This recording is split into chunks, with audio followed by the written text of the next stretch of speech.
Play in the world.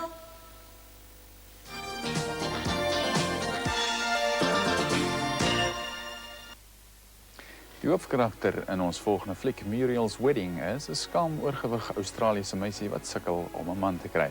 En dit maak haar bitter ongelukkig, want sy is vasoortuig dat 'n man aan haar sy vir haar geluk sal bring. Haar vriendinne maak haar lewe ook nie veel makliker nie. Hulle is almal pragtig en erger nog die mans koek om hulle saam. Maar dan besluit sy dat dit tyd geword het om iets aan die saak te doen. En op daardie noot is dit totsiens van my kant af. Mooi dop, tot 'n volgende keer. This movie is rated 16 and contains scenes of nudity or sex and strong language. Viewer discretion is advised.